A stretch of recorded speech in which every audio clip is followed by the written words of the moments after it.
2027년 1월 1일, 그리고 2029년 1월 1일, 2030년 1월 1일 이 날짜 3개를 먼저 불러드리고 시작을 해야 됩니다. 이 세 가지 딱 같은 세금 하나, 그러니까 코인으로 번 돈에 나라가 세금을 매기기 시작하는 날로서 지금 거론되고 있는 날짜들인데요. 먼저 첫 번째 날짜는 지금 법에 그대로 적혀있는 날이고요.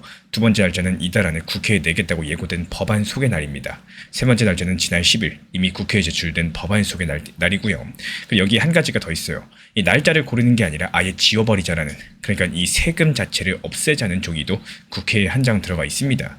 말 그대로 세금은 한 개인데 달력은 3개, 지우개까지도 나와 있는 상황인 거죠. 그래서 오늘은 순서를 바꿔가지고 제 결론부터 먼저 올려두고 시작을 하겠습니다. 저는 이 세 가지 날짜 가운데 맨 앞 내년 1월 1일에 동그라미를 쳐둘게요. 지금 구도로 봤을 때 이 날짜가 실제 시작일로서 살아남을 가능성이 가장 높다고 보기 때문이고, 다만 미리 고백드리자면 이 동그라미는 상당히 겁없는 동그라미입니다. 이따가 어떤 기록 하나를 같이 확인해 보시면 왜 겁이 없다는 건지 아시게 될 텐데요. 그런데도 지우지 않는지까지 지금부터 하나씩 채워드리고 영상 맨 끝에서 이 동그라미를 다시 꺼내보도록 하겠습니다. 먼저 지금 서 있는 자리부터 확인을 하겠습니다. 이 코인 세금 시행까지 이제 넉 달 반 정도 남았는데요. 근데 이 시점에 야당인 국민의힘이 시행 시점을 뒤로 미루는 법안들을 잇따라 꺼내들고 있고, 정부는 예정대로 내년부터 과세를 시행하겠다는 입장들을 굽히지 않고 있습니다. 이달에 국회 상임위가 열리면요, 이 문제를 놓고 여야가 정면으로 부딪힐 거다라는 전망까지 나와 있고요. 그러니까 지금 코인을 들고 계신 분들 입장에서는 올해 연말을 어떤 달력에 맞춰가지고 준비해야 되는지 그 답을 아무도 확정해주지 못한 상태로서 넉 달 반짜리 카운트다운이 돌아가고 있는 겁니다. 근데 여기서 이상한 점이 하나 있죠. 지금 국회는 여당인 더불어민주당이 과반을 훌쩍 넘는 의석을 가지고 있는 구도입니다. 야당 이름만으로 봤을 때 법안이 상임위 문턱도, 본회의 문턱도 넘을 수가 없어요. 이 통과가 안 될 걸 뻔히 알면서 왜 한 장도 아니고 석 장씩이나 내고 있는 걸까요? 이 질문의 답이 오늘 이야기의 몸통입니다. 그 답을 찾으려면 먼저 그 종이 석 장을 한 장씩 펼쳐봐야 돼요. 여기서 첫 번째 장은 가장 오래된 종입니다. 지난 3월 19일 송원석 의원이 가상자산 소득세를 아예 폐지하는 소득세법 개정안을 대표 발의했죠. 여기서 대표 발의라는 말을 짚고 가면은 법안 하나를 내려면 의원 10명 이상이 함께 서명을 해야 되는데, 그 명단 맨 앞에 이름을 올리고 내용을 책임지는 방식들을 대표 발의라고 부릅니다. 근데 이 폐지안의 맨 앞 이름이 국민의힘 원내대표인 송원석 의원이라는 게 상당히 중요해요. 이 당의 원내 사령탑이 자기 이름을 걸고 낸 종이라는 뜻이니까요. 실제로 국민의힘은 주식에 매기려던 금융투자 소득세가 폐지된 상황에서 코인에만 세금을 물리는 건 형평성이 어긋나다 이러면서 과세 폐지를 당론으로 추진하고 있습니다. 그리고 이 폐지안 같은 경우는 지난달 29일 국회 상임위 전체 회의에 올라가고 나서 소위원회로 넘어가 있는 상태입니다.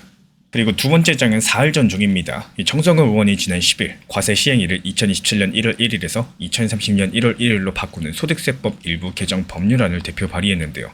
그 이유로 든 거는 해외 거래소, 탈중앙 거래소에서 벌어지는 거래를 포착할 인프라가 아직까지 갖춰져 있지 않으니 이거를 보완하고 과세 체계를 다시 살펴볼 시간을 확보하자는 취지입니다. 이 법안이 통과되면 2030년에 생긴 소득부터 세금이 매겨지고요. 첫 번째 신고랑 납부는 2031년 5월이 됩니다. 그리고 이달 안에 나온다는 세 번째 장이 오늘 뉴스의 주인공인데요.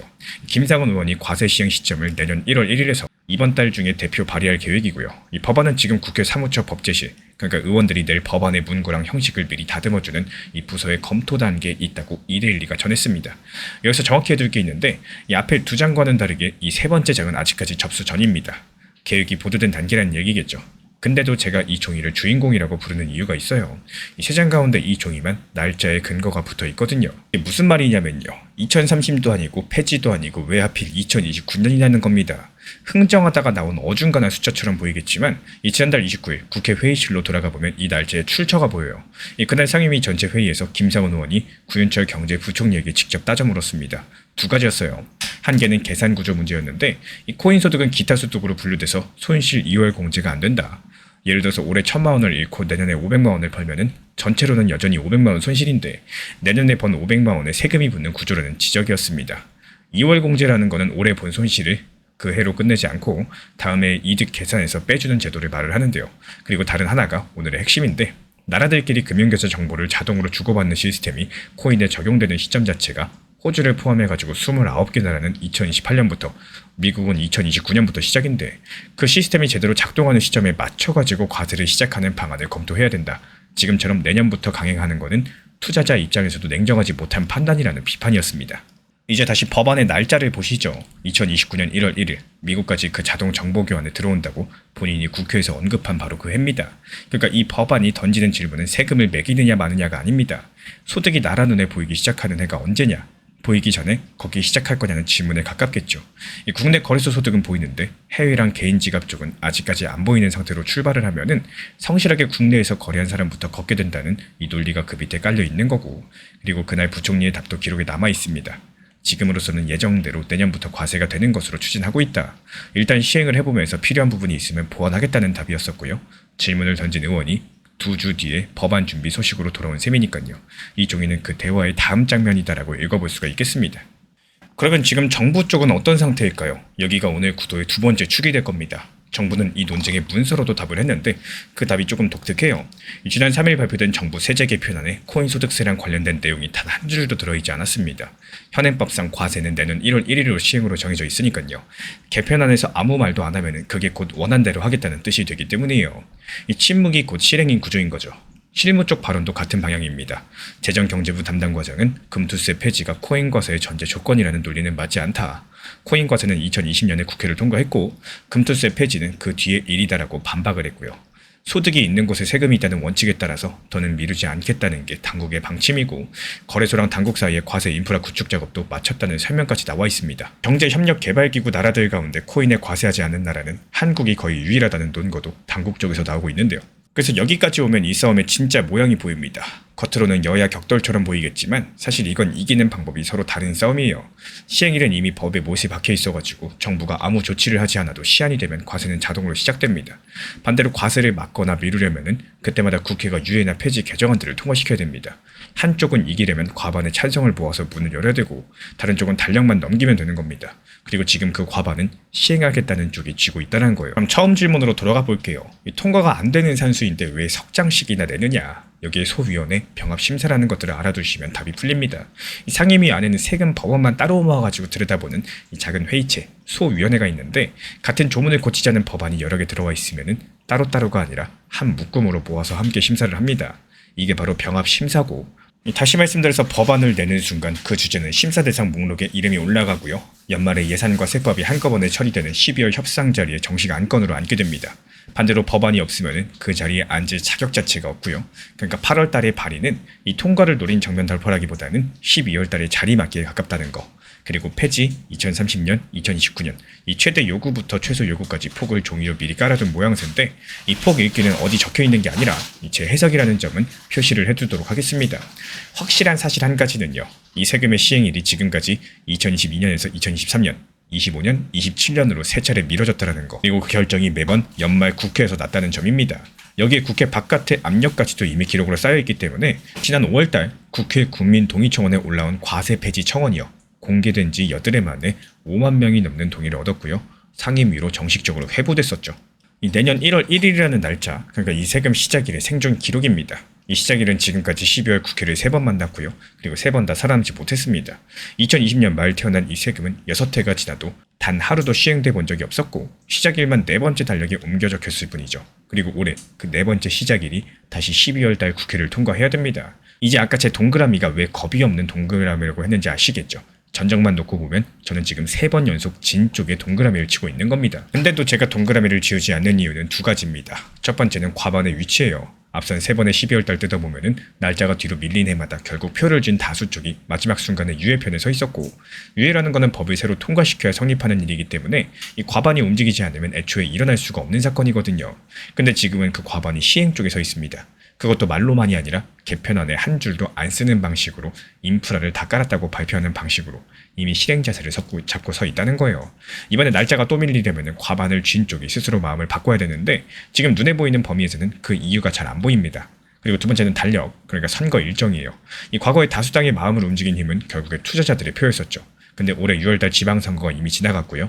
다음 국회의원 총선거는 2028년 봄입니다. 표가 당장 급한 시기가 아니라는 뜻이고, 그만큼 과반이 12월달에 방향을 트는 데 필요한 동력이 예년보다 약한 국면이라고 저는 읽어보고 있습니다.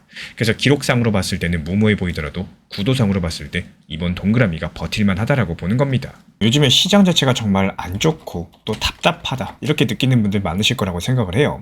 실제로 리플이 너무 답답하다 보니까 리플 XRP가 언제 상승할지, 반등 언제 줄지, 또 상승 시작하면 얼마까지 상승할지 여기에 대해서 문의를 주시는 분들이 많이 늘어나셨습니다. 그래서 제가 운영하고 안내드리는 정보방에서 어떤 역할을 해드리는지 여기에 대해서 간단하게 한번 말씀드려 볼까 해요. 먼저 항상 말씀드리지만 업비트 그리고 빗썸, 현물 매매만으로 안전하게 운영을 하시면서 그렇게 운영하셔도 충분히 좋은 시장입니다. 이 첫 번째로 가장 관심 있어 하실 게 바로 리플 전용방인데요. 기본적으로 리플 전용방에서는 이 리플 코인에 대한 단기 고점과 저점, 중요한 내용들, 리플에 대한 핵심 내용, 그리고 각각 상황에 맞는 대응 전략들에 대해서 안내를 도움드리고 있습니다. 예전과 다르게 요즘 시장 같은 경우는 무조건 보유만 한다? 그런다고 해서 정답이 나오는 시장이 아니죠. 말 그대로 더 상승할 것 같을 때 현실적인 대응을 만들어 나가시는 게 중요한 시장이고 적당히 팔아서 내 것으로 만들고 또 다시 하락했을 때 재매수할 수 있는 효율적인 대응을 해야 되는 시장입니다. 그리고 단기 고점에 대한 목표 타점뿐만이 아니라요. 이 시장이 안 좋다는 건 그만큼 리플의 가격도 내려왔고 또 반대로 평균 단가를 낮출 수도 혹은 단기 저점에 분할 매수할 수도 있는 이런 기회의 장세랑 같다는 뜻이기 때문에 리플 XRP에 대해서 핵심 단기 저점에 대한 중요 내용도 같이 안내드리고 있습니다. 그리고 두 번째로 요즘 시장의 핵심이라고 할 수 있는 단기 종합방입니다. 시장이 안 좋은 것도 맞겠지만요. 정말 신기하게도 알트코인들 움직임들 여기에 대해서는 기본적인 섹터 그리고 테마에 맞게 힘이 살아있는 이 매수세가 강력한 모습들을 많이 보여주고 있기 때문에 여기서의 핵심이라고 한다면 무리한 목표 타점을 잡는 게 아니라요. 팔고 나서 더 오르더라도 내가 처음에 계획한 목표 타점에서 이 수익 실현까지 마침표를 찍을 줄 아셔야 된다는 게 핵심입니다. 제가 안내드리는 단기 종합방에서도 매수와 동시에 목표가를 걸어 놓고요. 이에 따른 몰빵이 아니라 비중 조절 매수 타점에 대해서 안내드리고 있는 이유. 이 단기 타점은 단기 타점답게 접근해야 되는데 막상 상승했을 때 어떻습니까? 이게 더 오를까봐 못 파시는 분들이 많이 있기 때문에 결국에 이렇게 수익을 보고 파셔야지 내 돈이 된다라는 거고 이렇게 수익이 나오면은 이 수익으로 어떻게 돼요? 아까 말씀드린 리플에 대한 단기 저점, 추가 매수까지도 진행할 수 있는 기본적인 자금이 회전할 수 있는 포트폴리오를 완성할 수 있게 되는 겁니다. 그리고 이어서 세 번째는 종합 브리핑방에 대해서 말씀을 드려요.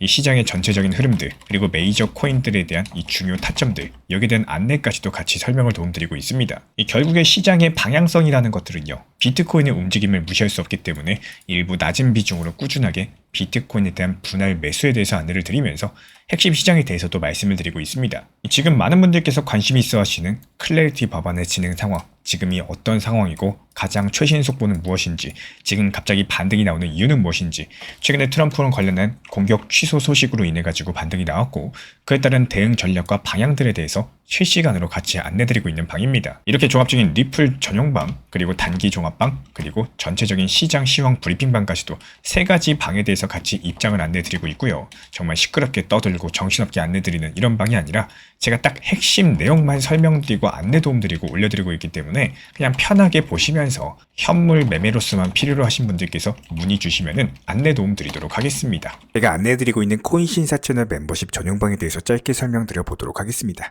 리플, 암호화폐 시장에 대한 중요한 이슈, 그리고 브리핑이나 시장의 흐름에 대한 전문적인 분석 내용 설명과 함께 차트상의 기술적 분석, 온체인 지표와 투자 심리에 대한 내용들을 같이 안내 도움드리고 있고 가장 중요한 투자 심리를 컨트롤하기 위해서 포트폴리오의 구성에 대한 노하우, 투자 심리 컨트롤에 대한 내용도 같이 안내드리고 있습니다. 코인신사 스터디 멤버십 가입하신 분들께서는 아래 번호 혹은 신청 링크 통해서 남겨주시면 제가 연락드리고 있고 안내 설명과 함께 신사 채널 리플 전용 멤버십 방에도 입장 안내 설명드리고 있습니다.